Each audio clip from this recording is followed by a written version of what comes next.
SER Podcast. Serendipias, la ciencia de la cadena SER. Hace 253 años, cierto ingeniero escocés patentó una máquina que, alimentada con agua hirviendo, podía trabajar como los humanos y las bestias. Acababa de nacer la máquina de vapor moderna y con ella, la revolución industrial.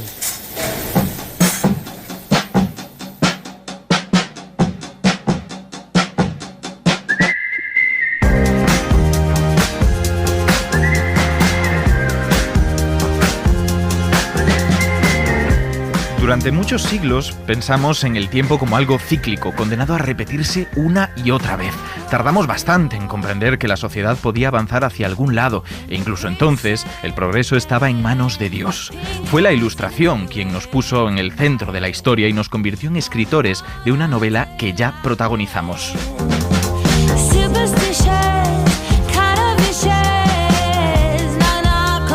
Así llegó la revolución industrial y sus logros reforzaron nuestra confianza en esa nueva cosmovisión. Pero el progreso resultó ser mucho más complejo y durante el siglo XX la luna de miel terminó en divorcio. La revolución industrial había desencadenado la fiebre de los combustibles fósiles. El mundo se plastificaba y tanto la ciencia como la técnica adelantaban a la ética por la derecha. Un nuevo concepto de progreso estaba a punto de surgir. Like a fish on land.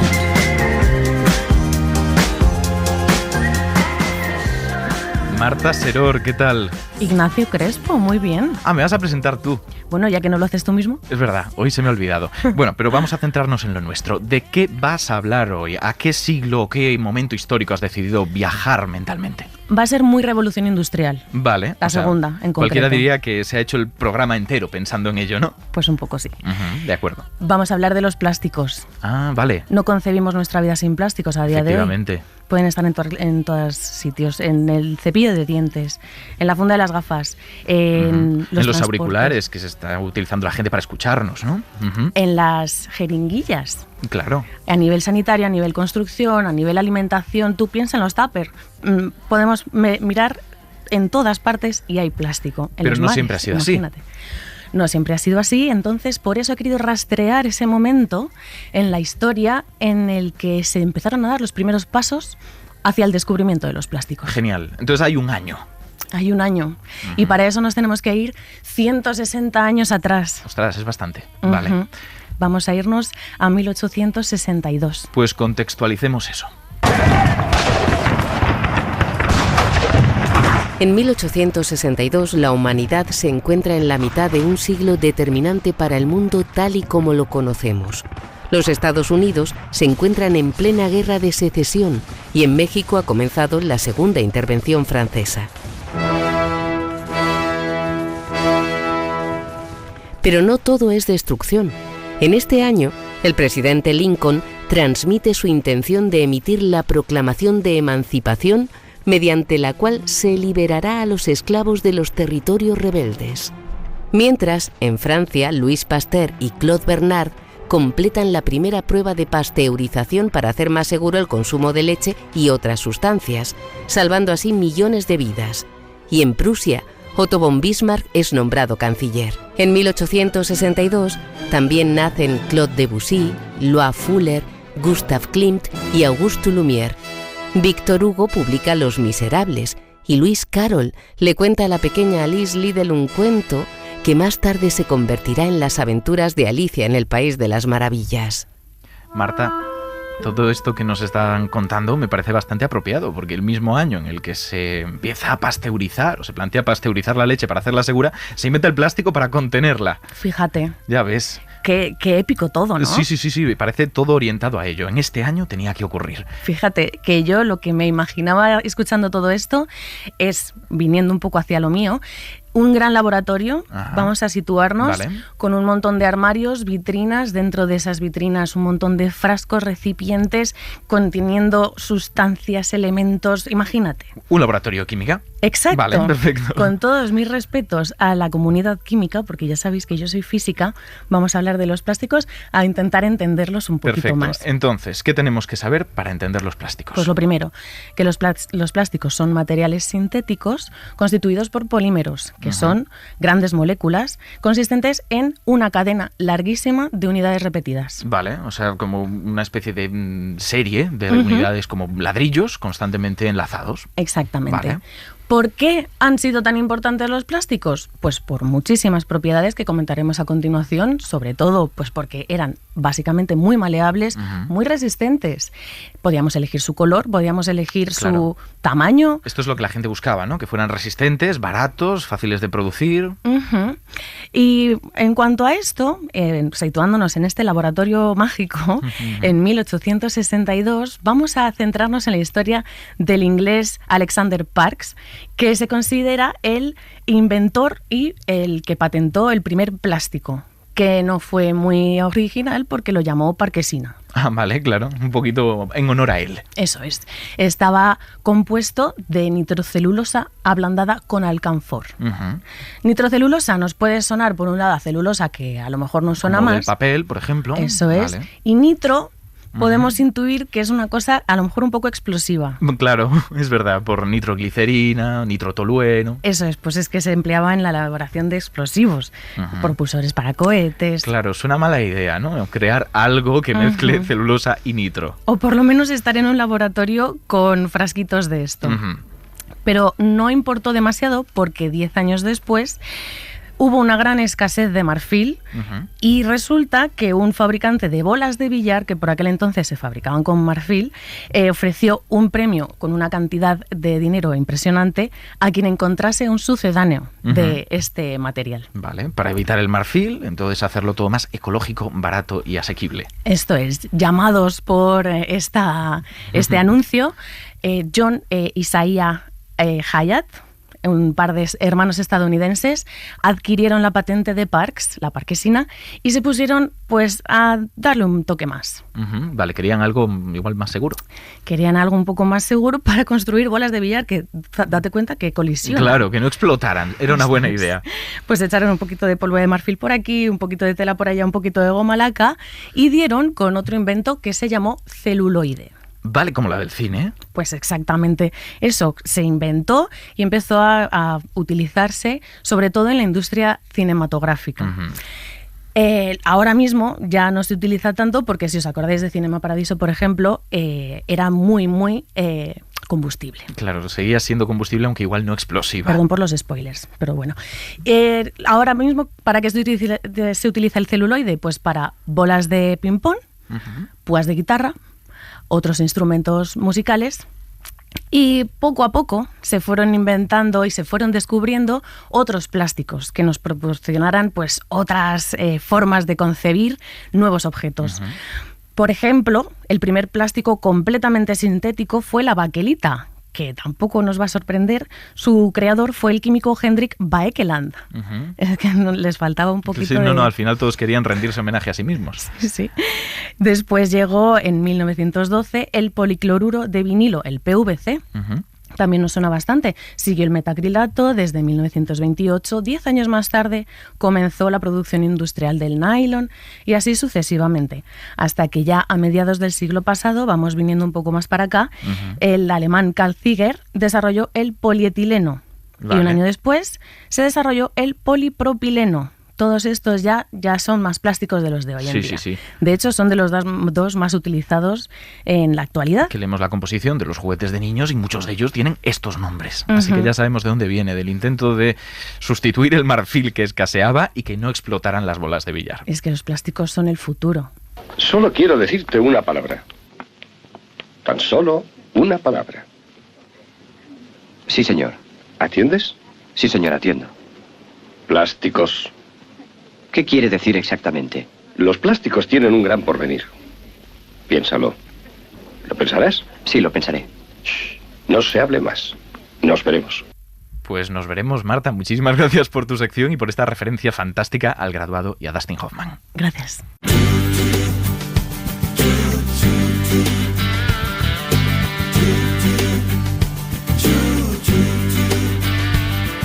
Por las aceras de la madrugada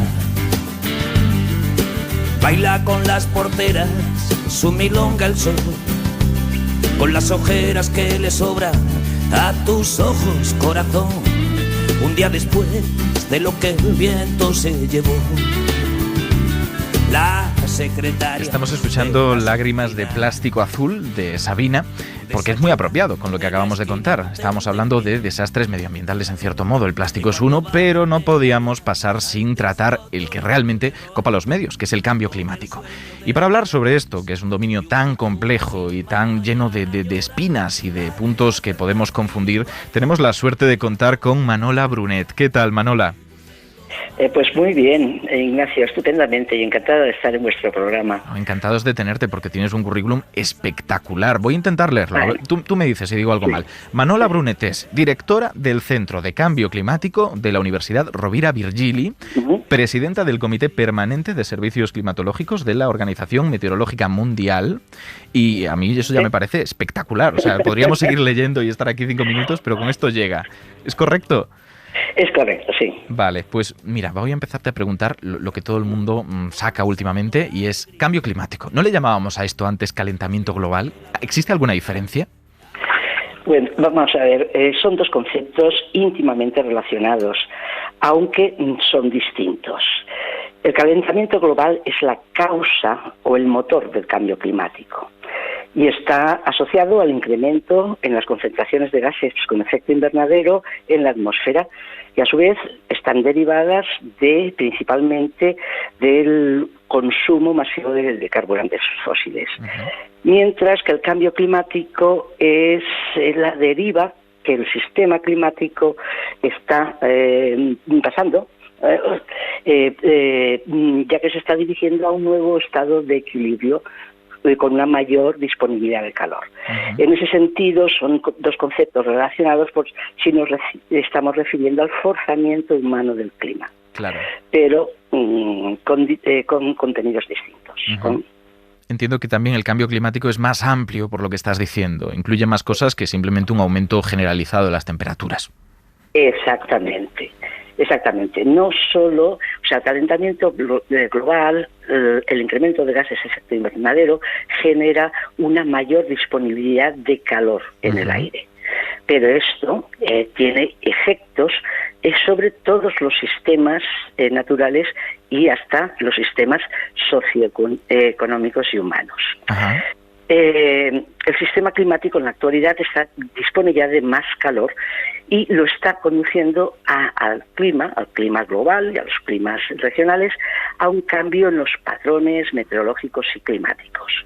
Por ejemplo, el cambio climático incrementa la intensidad de los extremos meteorológicos, de los extremos climáticos, hidrológicos, como serían las olas las olas de calor, las precipitaciones extremas, las sequías, las inundaciones repentinas derivadas de fuertes lluvias, etcétera. Y todo ello cada vez tiene crecientes costos económicos y en términos de vidas humanas también. Porque a veces pensamos solamente en los ositos polares, que también es un problema, pero estamos hablando de dimensiones económicas, políticas, biológicas, sociales, lo que estás comentando. Exactamente. Es decir, no solo se dispone de más calor y por eso el clima cambia, no solo las temperaturas, sino también los patrones pluviométricos, la distribución de campos de presión, los vientos, etcétera, sino que además tiene también efectos claros sobre otros sistemas naturales. Sobre los océanos no solo están acumulando mayor calor que con anterioridad, sino que además se están acidificando. Y eso pues lleva a graves riesgos.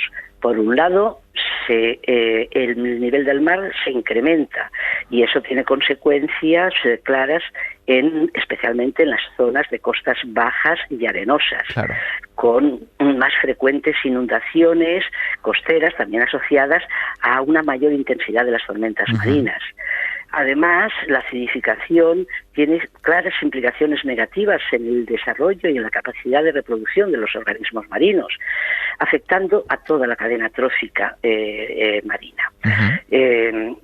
Además, también hemos observado una clara pérdida y disminución de las masas de hielo, lo que denominamos la criosfera, que tiene también efectos muy importantes y además, pues a través de unos mecanismos de realimentación en los que entraré, aceleran también el cambio de clima que estamos observando. Claro, al final es un bucle que se retroalimenta a sí mismo. Exactamente.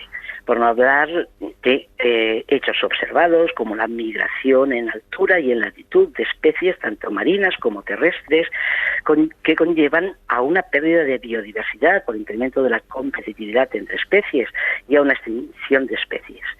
Todos estos aspectos, de una manera así muy general, tienen graves consecuencias socioeconómicas y ambientales para el futuro de nuestro planeta, sin ninguna duda. Que no son pocos aspectos. Yo estoy seguro de que la lista podría ser incluso más larga y me paro a pensar y digo, ostras, es que cualquiera que la escuche tiene que sentarse y preocuparse un poquito, aunque sea un poquito, de decir, oye, ¿a dónde estamos yendo? Lo que pasa es que nos encontramos gente que lo niega y quiero preguntarte por eso, no en concreto por negacionistas en general, sino por los que dicen, bueno, es que esto ya ha pasado antes y igual no tiene tanta importancia ahora.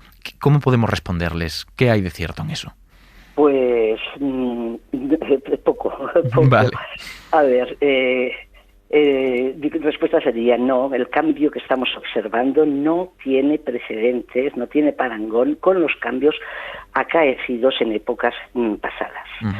Es cierto que el clima en el pasado ha cambiado y cambiará también en el futuro, pero la velocidad del cambio actual no es comparable a ninguno de los cambios observados del clima causados por factores de tipo natural que se hayan podido observar en el pasado. Y, por ejemplo, para ser más detallada, hemos de pensar que en este periodo interglacial cálido en el que estamos viviendo, que está durando, llevamos 20.000 años, de un periodo que llamamos periodo Holoceno cálido, pues para pasar del máximo glaciar de hace unos 20.000 años, es para incrementar en tan solo 1 grado la temperatura del aire global, se requirieron, en el mejor de los casos, más de 1.000 años. Claro, es bastante tiempo. Cuando, en la actualidad, en menos de 60 años, hemos incrementado la temperatura media del aire en algo más de 1 grado. No es comparable la velocidad con la que se está produciendo el cambio de origen humano, de origen antrópico, con los cambios climáticos del pasado. Claro, lo decían a causas naturales. Y el actual no tiene precedentes por supuesto, ni en el registro instrumental, ni en los registros paleoaproximados del clima. Hablando de registros, vamos a hacer un giro total, y no miraremos solamente el pasado, sino el presente. Testimonios de personas que ahora mismo ahora mismo instantemente no, pero ahora mismo en los últimos meses han visitado lugares con grandes masas de hielo. Tenemos por aquí un audio. Estoy en la Antártida, al lado de un glaciar. Hacen unos vientos de unos 50-60 kilómetros por hora. Me han dicho los meteorólogos que estoy acompañando aquí que estaremos en torno a 12 o 15 grados bajo cero. Ya hemos estado grabando fauna salvaje antártica. Primeros días ya grabando bichos. Tenemos unas imágenes. ¿Veis este glaciar que tengo aquí detrás? Justamente, pues esta mañana lo hemos estado visitando. Hemos estado navegando justo debajo de él. Hoy hemos hecho una cosa muy guay. Hemos ido en moto de nieve por 2 glaciares. Estamos escuchando a Alberto Parada, que junto con Sara Pinto han estado visitando la Antártida para comunicarnos cómo están cambiando las cosas. ¿Qué tal estáis? Pues aclimatándome de nuevo al calor, después de pasar frío. Sí, yo también. Y a la gente también. Claro, sobre todo a la gente. Estabais muy tranquilos allí. Sí. Seguimos teniendo con nosotros a Manola, que está por aquí. Entonces quiero que hablemos entre todos un poco sobre el cambio climático. Pero antes que nada, habiendo vivido vosotros esta experiencia, me gustaría preguntar cómo cambia tu vida el haber pisado la Antártida. Pues en mi caso concreto cambia cambia por completo, yo diría.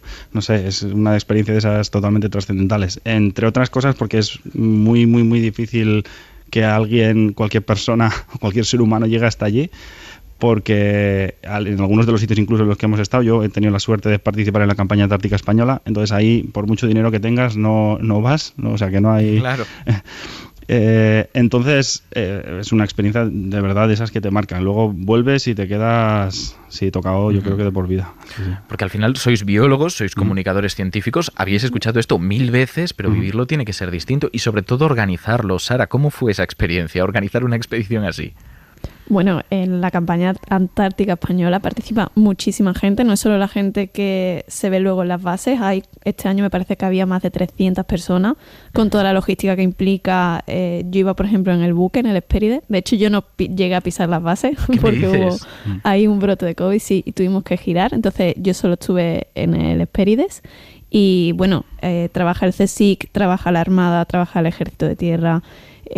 Hay un comité polar español, entonces hay muchísima gente diferente que trabaja para poder sacar esto adelante. Claro, pero entonces lo organizaste, la parte de comunicación. Fuiste hasta allí y tuviste la mala fortuna de no pisar la Antártida. Exactamente. Nosotros íbamos en la plaza de comunicación, que sale todos los años una convocatoria para que un proyecto pueda ir a hacer divulgación.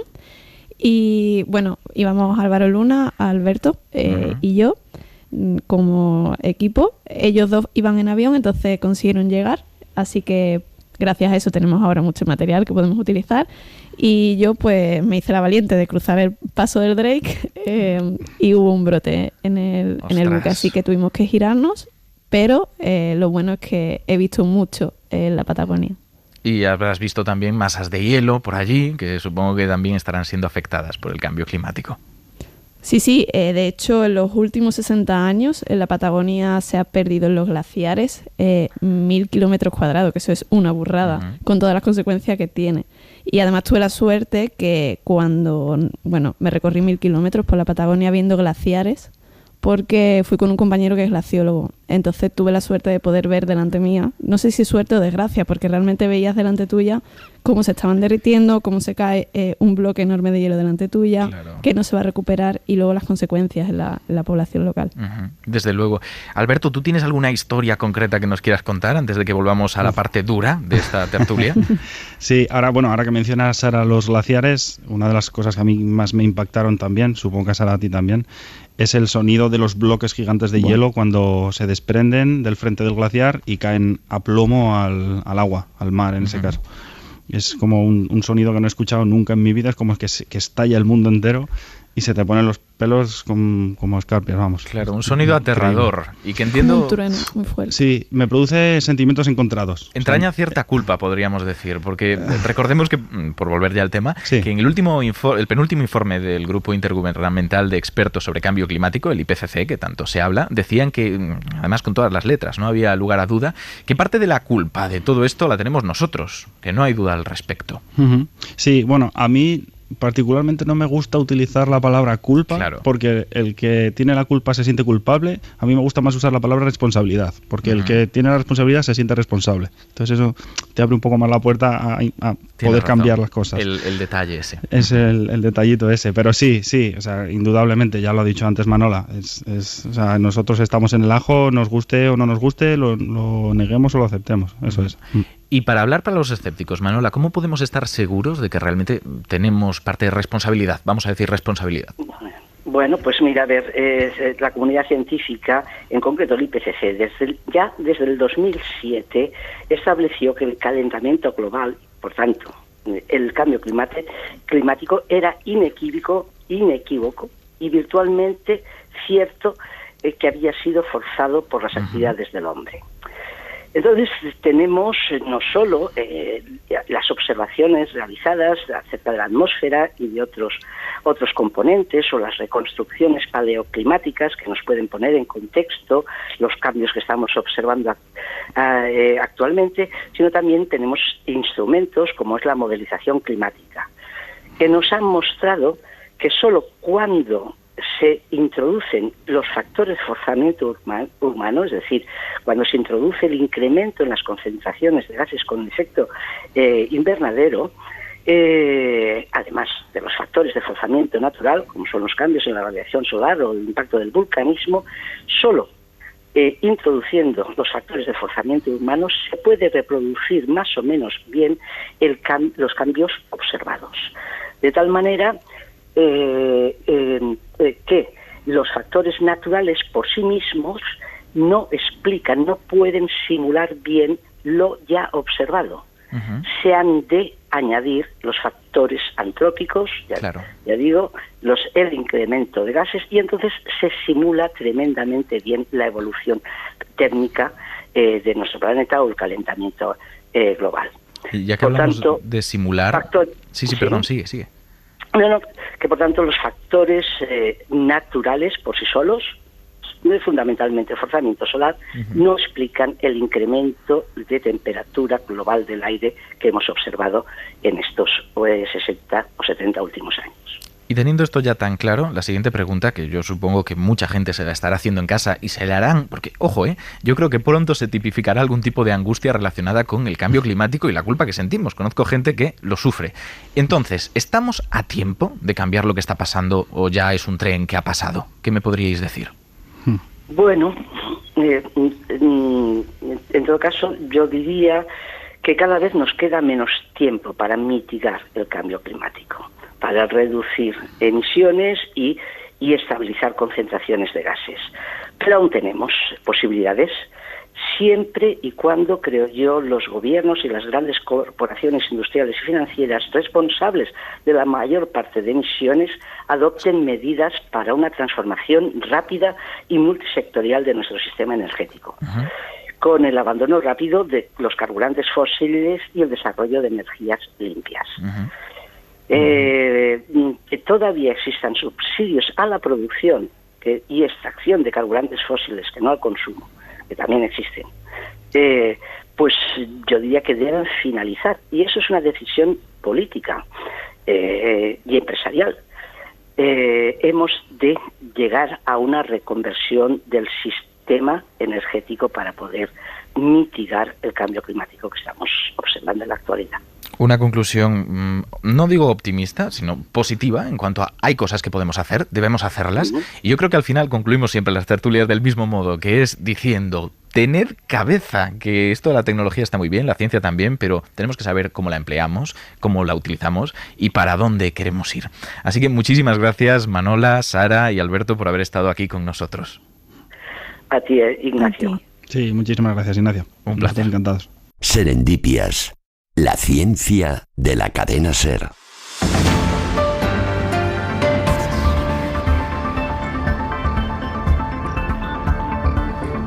Buenas tardes, Mario. ¿En qué andas esta semana? Bueno, pues han dejado el listón muy alto nuestros tertulianos, así que vamos a intentar dar la talla. Y como cada semana te traigo una selección de las noticias científicas que más me han gustado y que quizá no han tenido toda la atención que merecen. Vienes a hacerles justicia, ¿no? Eso es. Bueno, pues vamos allá. ¿Con cuál empezamos? Empezamos con una que solo el titular os va a dejar boquiabiertos. Unos científicos han decidido meter un dinosaurio burgalés en un acelerador de partículas. Bueno, en concreto van a introducir su cráneo de 125 millones de años de antigüedad para atravesarlo con los rayos X que emiten cuando curvamos su trayectoria para que aceleren dentro de un gran anillo, y de ahí el nombre. La trayectoria de las partículas, ¿no? Eso es. Y la intensidad de estos rayos X es muy superior a la de las máquinas de los hospitales, y tranquilos todos porque no va a producir ningún daño en el objeto. Los investigadores quieren revelar la estructura interna del cráneo del dinosaurio y sacar así conclusiones sobre la forma de su cerebro y por lo tanto sobre su comportamiento en vida, pues si tenía desarrolladas las estructuras relacionadas con el olfato, con la vista, etc. La buenísima conservación del cráneo, que es del Museo de Sala de los Infantes, así como su pequeño tamaño al pertenecer a un dinosaurio de aproximadamente 1,5 metros de longitud, le hacen el candidato perfecto, y es por eso que ha atraído la atención del acelerador de partículas de Grenoble, en Francia. La verdad es que no decepciona. ¿Tú te imaginabas diciendo esto en la radio? Meter un dinosaurio... Nunca pensé, cuando terminé la facultad de periodismo nunca pensé que diría esto, así que te estoy muy agradecido, Ignacio. Nada, yo encantado. Intentaremos que siga así. ¿Y qué más tienes? ¿Tienes alguna noticia extra? Vamos con otra. Resulta que si queremos ir a la Luna, vamos a tener que hacer la fotosíntesis. Como las plantas, pues algo parecido. Cuando viajemos a otros mundos necesitaremos llevar con nosotros oxígeno para respirar, pero aunque no lo parezca, el oxígeno pesa. Y la opción más viable parece ser obtenerlo de algún modo allí a donde vayamos, sea Marte o la Luna. Y esto es lo que conocemos como fotosíntesis artificial. espacial, una versión de laboratorio, por así decirlo, de lo que hacen las plantas para convertir el dióxido de carbono en oxígeno, haciendo así respirable el aire en la Tierra. Pues bien, durante los últimos meses se han publicado algunas investigaciones bastante prometedoras en esta línea. Una de ellas, por ejemplo, del equipo de investigación de la Universidad de Nanjing, plantea utilizar el polvo de la Luna, su agua, las exhalaciones de los astronautas o la energía solar para producir oxígeno y, de regalo, metano, que podría servir como combustible. Un todo en uno. Todavía estamos muy lejos de que algo así sea real, pero por lo que he leído, estos pasos dan resultados que podríamos aplicar mucho antes aquí en la Tierra, en nuestro planeta, para reducir así la cantidad de dióxido de carbono en la atmósfera y controlar un poco el avance del cambio climático. Fantástico. Dinosaurios, aceleradores de partículas, el futuro de la exploración espacial. Un poco de todo. Haciendo como si fuéramos plantas. Pues fantástico, Mario. Muchísimas gracias por traernos todo esto. Gracias a ti, Ignacio. Hasta la semana que viene. Hasta la semana que viene.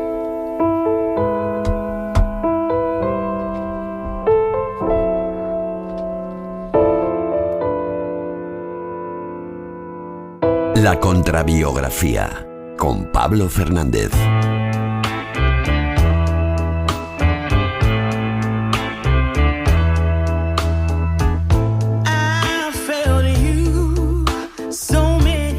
Pablo, has estado en el rincón de pensar, ¿no? Sí, creo que esto me pasa por enviarte los guiones un poco más tarde de lo que debería. No, y por hablar de gente que las personas tenemos en gran admiración y de repente tú vienes a rompernos los sueños. A ver, yo insisto en esto, o sea, yo vengo a bajar a la gente a la Tierra, a demostrar que las grandes personas que se han dedicado al mundo de la ciencia son muy grandes, pero sobre todo que son personas. No, si tu frase de los genios son genios, pero también personas, es muy rotunda. En concreto, ¿qué genio nos traes hoy para lanzarle piedras? Pues mira, como Mario nos ha venido a hablar de la exploración espacial y vivir en otros planetas, creo que una cosa fundamental que necesitamos para poder explorar esos otros planetas es llegar hasta ellos. Sí, es el primer paso. Es bastante importante, sí. Entonces, vamos a hablar de el descubridor de la ley de la gravitación universal y que es una figura que nos ayuda a entender cómo se mueven los planetas. Vale, estamos hablando de Newton. Efectivamente. Bueno, pues la gente se va a enfadar bastante. Escuchemos un poquito sobre él.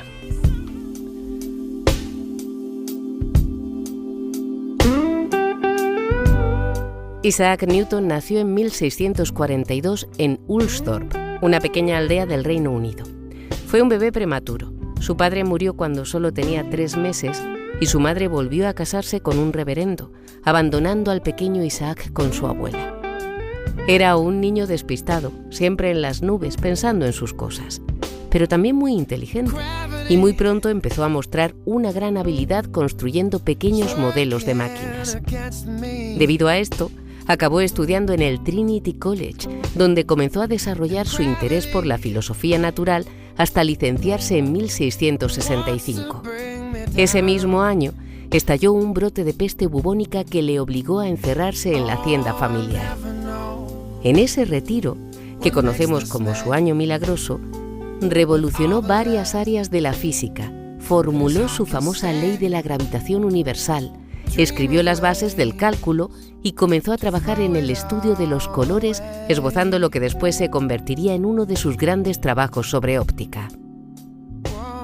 Gracias a sus trabajos en gravitación y dinámica, Newton se convirtió en uno de los filósofos naturales más respetados, lo que le llevó a obtener una cátedra universitaria, ser presidente de la Royal Society y finalmente a ser investido caballero. Sir Isaac Newton murió en 1727 a los 84 años, tras toda una vida respirando los vapores tóxicos de sus experimentos, los cuales nunca dejó de hacer.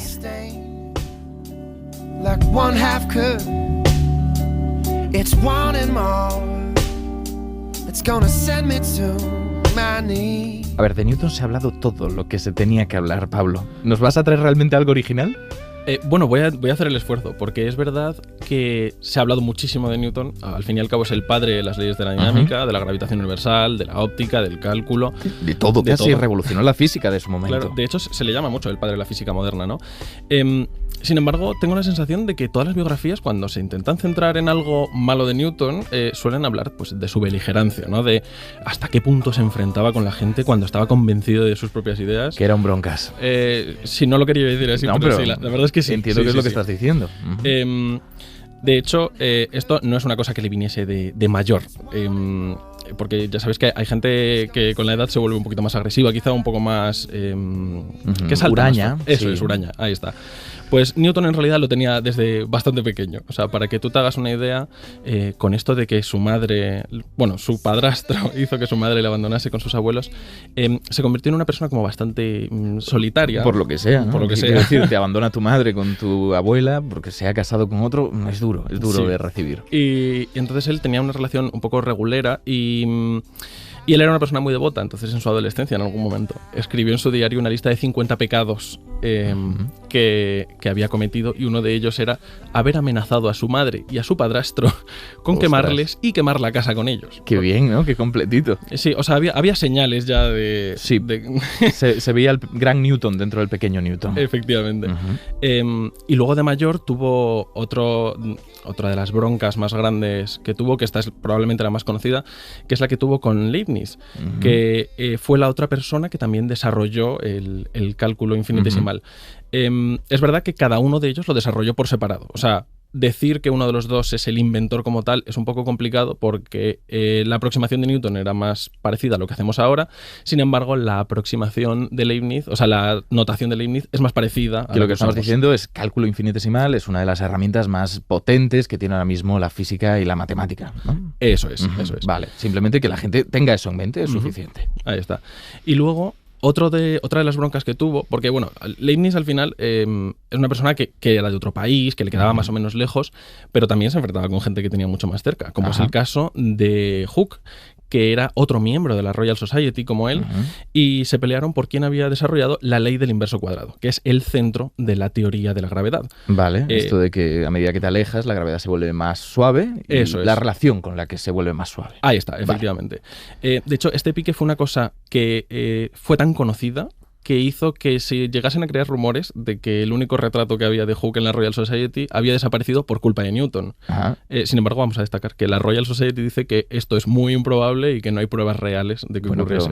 Es bonito imaginárselo, ¿no? Claro. Prendiendo fuego. Sí. El fuego acompañando a Newton toda su vida. Efectivamente. Sin embargo, una cosa que me da la sensación de que se habla menos de lo que se debería al hablar de biografías de Newton es que no solo trabajó en el ámbito de la física, sino que estaba también bastante en cosas poco científicas. Vale, a ver. La primera de ellas es la alquimia. Newton trabajó muchísimos años dentro del mundo de la alquimia, sobre todo en sus últimos años como investigador, y tenía más o menos... O sea, unos trabajos bastante desarrollados en esto. Que la alquimia no es química, para quien pueda sospecharlo. Es esto de buscar la eterna juventud y milagros parecidos. Ahí está. No es una ciencia, ni muchísimo menos. Y la principal idea de la mayoría de alquimistas era conseguir transmutar un metal en oro. Y además, otra de las cosas en las que trabajó muchísimo fue en el estudio o en las reflexiones sobre la Biblia, porque Newton era arriano, que sin meternos mucho en harina, los arrianos son una rama del cristianismo que cree que no existe la Trinidad, o sea, que considera que la Trinidad es una tontería. Entonces se enfrentó mucho a los católicos. Entonces, buena parte del trabajo que tenía Newton, aparte de física, era en teología, me estás diciendo, eso es, y alquimia. Ahí está. De hecho, nos han llegado más palabras suyas de teología que de física y de matemáticas. Del padre de la física nos ha llegado más palabras de religión que de física. Efectivamente. También porque escribió muchísimo, no quiere decir que escribiera poca física. Eso te iba a decir. Era una máquina. Muchísimo. Claro. Y de hecho, o sea, estaba tan convencido de sus ideas religiosas que se enfrentó al rey cuando el rey intentó convertir la universidad en la que él trabajaba en un centro católico, y dijo que por encima de su cadáver. Bueno, magnífico. Entonces, por ahora tenemos un Newton bastante distinto de lo que nos suelen contar. No quiere decir malo, quiere decir simplemente atípico. Efectivamente. Eso es. Sin embargo, todo esto no quita el gran genio que tenía, porque al final Newton nos dio la teoría de la gravitación universal, que es una ley que ha estado en vigor durante más de 200 años y seguimos utilizándola cuando queremos estudiar trayectorias de planetas. Sí, desde luego, eso es para tenerla en cuenta. Sin embargo, pues eso, esta ley, como nos pasa todo, esta teoría, como nos pasa con la ciencia, al final ha acabado siendo desbancada 200 años después por Einstein. A ver, estabas yendo muy bien, Pablo. Estabas contando cosas positivas de Newton, te estabas conteniendo con las críticas y ahora me dices que eso que es tan fantástico suyo y tan magnífico que nos ha caído en 200 años, ¿has dicho? 200 años. Vale, que ya está, que se ha caído para algunas cosas. Nos lo vienes a suplantar.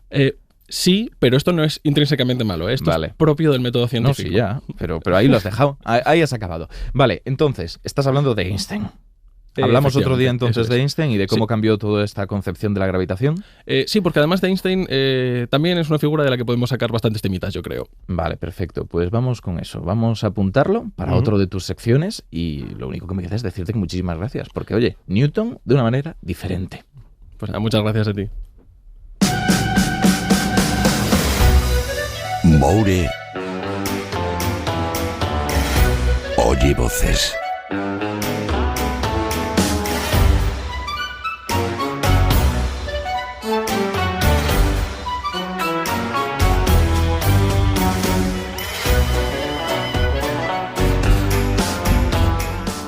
Moure, a ver, yo creo que tu sección es la más caótica. Nunca sé exactamente lo que me traes, porque hay preguntas que te dejan, que me escondes y que aquí utilizas para volverme el estudio un caos absoluto. ¿Qué tienes hoy? ¿Tienes cosas pensadas? Pues pensadas no, lo que tengo son unas preguntas maravillosas que me han hecho, como siempre, que las preguntas que nos traen son súper interesantes. Me estás diciendo que no piensas tus preguntas, ¿no? Eso la verdad es que explica cosas. Hombre, a mí me las mandan, yo soy un mandado de la audiencia, yo sirvo a la humanidad como Newton. Vale, entonces, ¿a qué estás sirviendo en este caso? ¿Qué nos traes en primer lugar? Pues si quieres escuchamos la primera pregunta. Venga, la escuchamos. Hola Moure, una preguntilla. ¿Tú sabes por qué no se ha inventado todavía el frigoondas? O sea, una máquina que enfríe la comida tan rápido como el microondas la calienta. Un saludo. Esto sería una maravilla. Esto es algo que se pregunta a mucha gente, pero es que de hecho sí que existe. Existe, o sea, no tenemos que inventarlo, no vas a especular, nos vas a hablar de algo que es absolutamente real. Esto existe y de hecho si a alguien le interesa puede buscar en Google frigoondas y se pueden comprar online. Dispositivos que te enfrían pues botellas o latas muy rápido. ¿Qué pasa? Que son tremendamente caros. Claro. Te puede costar uno tranquilamente 2.000 y pico euros y es algo que suelen tener pues restaurantes un poco finolis, así, pues para enfriar vinos, por ejemplo, para enfriar un vino blanco bien rápido. Pero la tecnología tampoco es nada del otro mundo, ¿eh? Lo que hacen es echar un chorro de aire muy frío, así, sobre el objeto que va dando vueltas. De verdad, ¿y esto cuesta 2.000 euros? Hombre, porque es un chorro muy frío, ¿eh? Pero para eso soplo yo. Es que para eso yo os propongo una alternativa más barata, que es el clásico potingue de hielo con sal. No sé si lo has hecho alguna vez. Sí, alguna vez lo he hecho. Tú coges hielo, si lo podéis picar un poco, lo picáis un poco, añadís sal a cholón, o sea, a puñados, y dais vueltas. Entonces, ¿qué consigues con esto? Tú lo que consigues es que la temperatura de congelación del agua sea más baja. Vale, o sea que a temperaturas igual de frías, el agua puede estar líquida en vez de sólida. Exactamente, por eso cuando va a nevar, en los países en los que están acostumbrados a la nieve, echan sal para que según caiga la nieve se derrita. Entonces, se te va a deshacer ese hielo y vas a tener agua a temperatura más baja de la que la sueles tener. Pero no para beberla, ¿no? Porque el agua salada no te la acompaña. bebas. Pero claro, está rodeando muy bien ese objeto, no deja huecos como hace el hielo y se enfría. Pero además es que la disolución de la sal en agua es una reacción endotérmica que absorbe energía y esa energía te la absorbe del calorcito de la lata o de la botella. O sea, para fundirse, cuando le pones la sal, está absorbiendo energía de la botella que quieres enfriar. Exacto. Es como un vampiro de temperatura. Vampiro de la temperatura, me gusta mucho ese concepto. Oye, yo creo que queda claro, queda bastante claro. Vale, te veo físico. No sé si tienes más preguntas que también vayan por este lado, si has decidido cambiar. Es sobre el físico, pero no es de física. Esto me confunde. Te va a gustar mucho. A ver, vale. Adelante, pues avanzamos. Hola Mauri, tengo una pregunta, a ver si me ayudas y me la resuelves. Si me hacen un trasplante de cerebro, ¿me están trasplantando el cerebro o el cuerpo? Me traes cosas que me descolocan por completo. O sea, esto es de lo mío, esto es medicina. Esto es medicina y además neuro. Y no tengo claro lo que respondería yo. Vale, esta pregunta va un poco en torno a ese concepto que se puso de moda hace unos años del trasplante de cabeza. Vale. Que igual os suena porque hubo muchas noticias en torno al año 2015 más o menos, porque el médico italiano Sergio Canavero dijo que de ahí a 2 años iba a hacer el primer trasplante de cabeza. Estamos a 2022 y no hay ninguno, ¿vale? Pero este señor estaba un poco flipado, porque para empezar no tenemos la tecnología ahora mismo para fusionar los dos extremos de una médula espinal, sino de hecho curaríamos las lesiones medulares y no habría personas, por ejemplo, con tetraplegia. Que la verdad sería una maravilla. Estaría maravilloso. Pero vamos al meollo. ¿Sería un trasplante de cabeza o cerebro o un trasplante de cuerpo? Exacto, ¿desde qué lado tenemos que plantearlo? Pues a ver, yo creo que con lo que sabemos hoy por hoy, de dónde se sitúan nuestros recuerdos, nuestra conciencia y todo lo demás, pues obviamente sería un trasplante de cuerpo, claramente.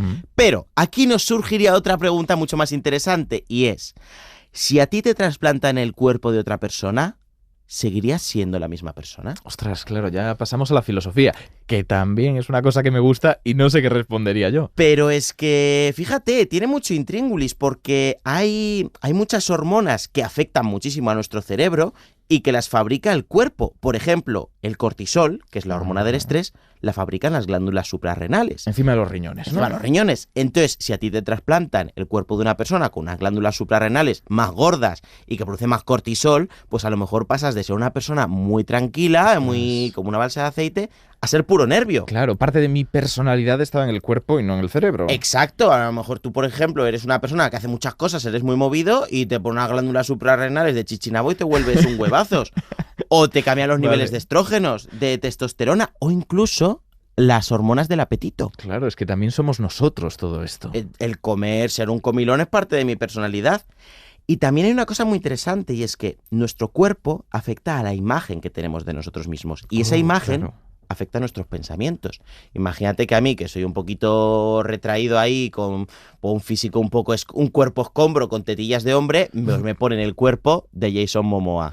Claro, tu percepción corporal cambia. Claro, yo me volvería un hedonista y entraría en los Adoles 30 de cabeza. Tú me dejas este programa mañana, en esas condiciones. Y me hago un OnlyFans. Por supuesto.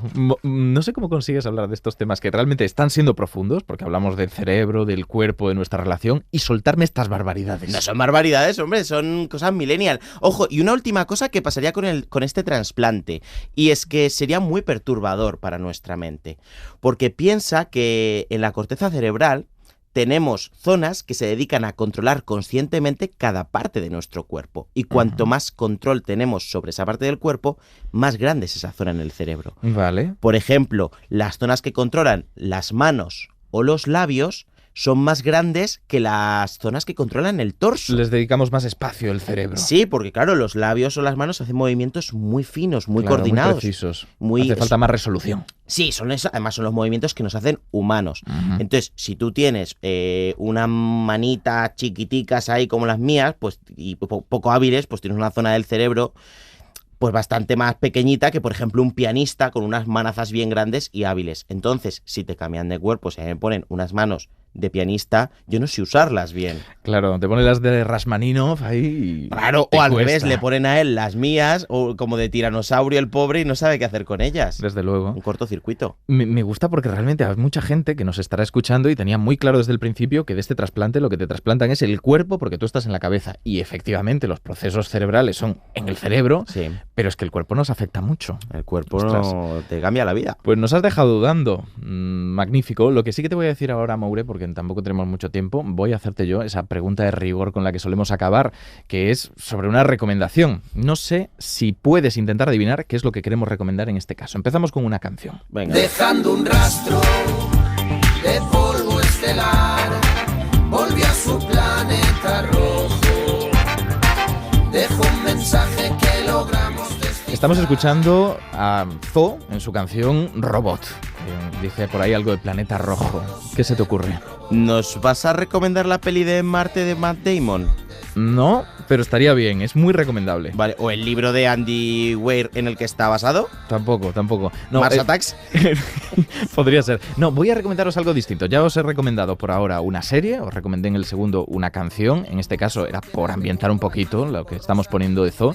Pero lo que quiero recomendaros es un juego de mesa, que yo creo que la gente puede sorprenderle, pero efectivamente un juego de mesa donde hay contenido científico. Y te voy a dar otra pista, a ver si con esto ya lo adivinas. Cuando sea el momento de mudarnos a otro planeta, tenemos a Marte a la vuelta de la esquina. Pero es una roca helada y seca, demasiado fría para albergar vida. Sabemos cómo calentar los planetas. Estamos demostrando que sabemos hacerlo aquí en la Tierra, donde probablemente no sea una buena idea. Lo haremos a la antigua usanza, con fábricas y el calentamiento global expresamente. En 100 años, Marte será cálido, húmedo y preparado para la vida. No sé de qué va, pero lo veo un poco flipado. Es muy flipado. Las cosas es que son muy flipados cuando en los documentales suelen hablar de esto, porque es un tema real. Estamos hablando de un concepto llamado terraformación, que es transformar un planeta en algo habitable para nosotros, pero ni de lejos es tan sencillo como comentan aquí. Yo creo que divulgativamente son afirmaciones controvertidas, pero dan lugar a muchas reflexiones, muchos planteamientos y especulaciones interesantes para un juego de mesa. Y en este caso estamos hablando de Terraforming Mars, que no sé si lo has jugado alguna vez.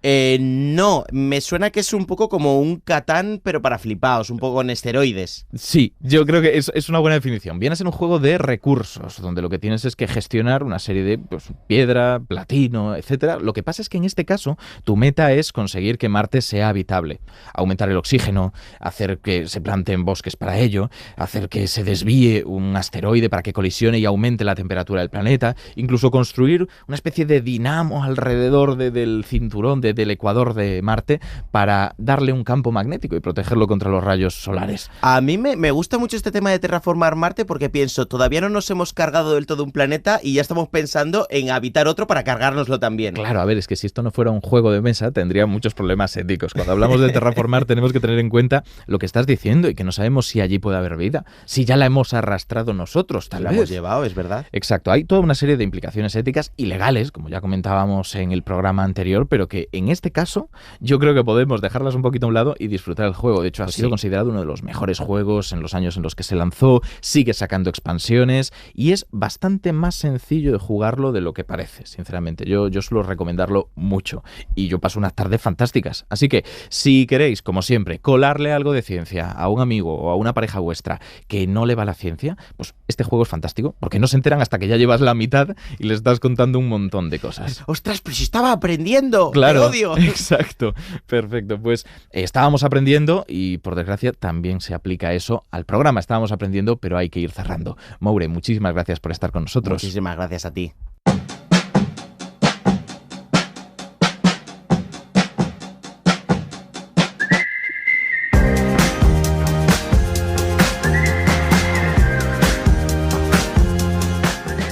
Estamos a tiempo de tomar medidas y frenar el progreso que nunca quisimos. Hace ya décadas que la técnica y la ciencia han comprendido su dimensión social y ahora se doblegan a la ética que no debían haber perdido. Sumideros de dióxido de carbono, energías limpias, medicina personalizada, tecnologías inclusivas. No podemos negar que la historia de la ciencia y la tecnología ha tenido sus monstruos, pero toda historia los tiene y el sueño de la razón se está redimiendo. Así que seamos sinceros, porque las previsiones no acompañan y el futuro se presenta sofocante. Pero ahora somos nosotros quienes empuñamos la pluma y sus ríos de tinta correrán por donde los gobiernos quieran que corran. El futuro todavía no está escrito.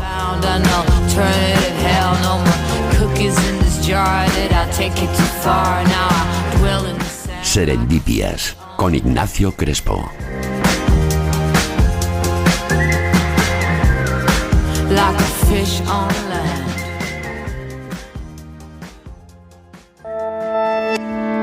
Cadena SER. La radio. Para no perderte ningún episodio, síguenos y suscríbete en la aplicación y la web de Cadena SER y en la plataforma que prefieras.